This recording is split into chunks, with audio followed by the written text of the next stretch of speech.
there's got to be something else to it. Tell me you don't agree that the next 2 years should just be a series of... And tell me your party has more than that. I think they're going to do a better... As an independent woman from the suburbs, hallelujah.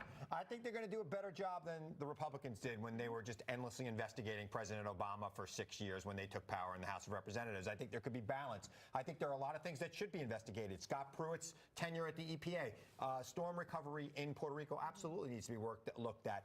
The president needs to have meaningful oversight. That's the job of Congress. Sure. Subpoenas are only necessary if people are not cooperating. You know what Congress has done under the watch of the Democrats? Given up a lot of that congressional power and really bolstered they got to take it back. The executive branch. It did that for President Obama, and you know what? It was a really dumb, bad, stupid idea. And it needs to be taken back. And by the way, it didn't start with Obama. It started in 1980. Well, no, you could say that. Absolutely. And there were Democrats in 1980 that started. They started abdicating little bits of responsibility. Of concentrations and abdications.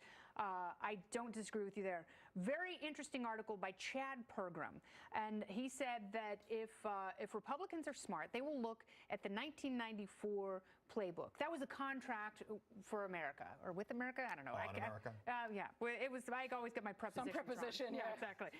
And Newt Gingrich became President Clinton's foil, even though they impeached President Clinton. They did not bring him down, and President Clinton, of course, was reelected in 1996, and there are Republicans who are excited about Democrats having control for 2 years because Nancy Pelosi makes a great foil for President Trump. Yeah, I just hope that we're not going to see what is the subpoena, like T-shirt cannon. I don't want to see that just as a citizen. I'm just, regardless of party, I don't want to see my money being wasted in that way for the next 2 years. Yeah. That's my big contribution. No, because we want our money to make money. We want the economy to continue do something, to grow. Go towards something. Yeah, and that's, you know, accountability, yes. Transparency, yes. Limiting the size, scope, and power of the federal government, absolutely. I'm for all of those things. I don't think that there are good intentions here. No, and this is great fun for people like us. At America Rising, we track Democrats the entire cycle, and it was maddening in these suburban districts where these Democrats wouldn't mention President Trump. They swore up and down that they're not going to support Nancy Pelosi.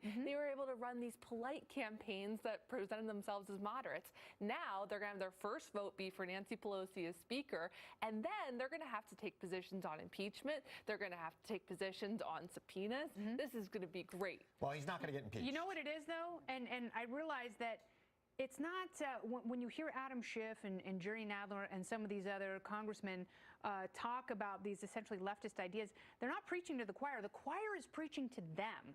So there is so much. You talk about a vacuum, but their supporters, the ones who have already been converted, are screaming at them so loudly they think that that is the majority of Americans, and they've really lost touch with working men and women. I don't think they have. I think that's why they won the House overwhelmingly. They're going to pick up 40 seats. I think the American people want a check on the president, and if the president is allowing Congress to check them and supporting investigations and giving over documents that they should have given over a long time ago, there'll be no subpoenas. There'll be less conflict. They'll be able to get other things done. So fact, I know they feel like everyone wants a check on the president because they want to check on the president, which is my point. And all you're doing is reiterating my point. And I really appreciate this. Yes, there should be 3 branches, and they should all check each other. Right. But you also have people who want the economy to grow.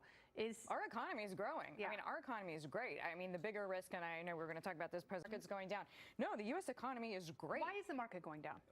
That's kind of, listen, there's worries about global growth. It's grown so much, there's more volatility? Yeah, well, we've been in a 9.5-year bull market for stocks, right? So at some point, yeah, there has to be some hiccups. No, the U.S. economy, we're close to record unemployment. We have wage growth for the first time in 10 years, 3.1%. That helps unskilled workers. GDP there's so many strong underpinnings.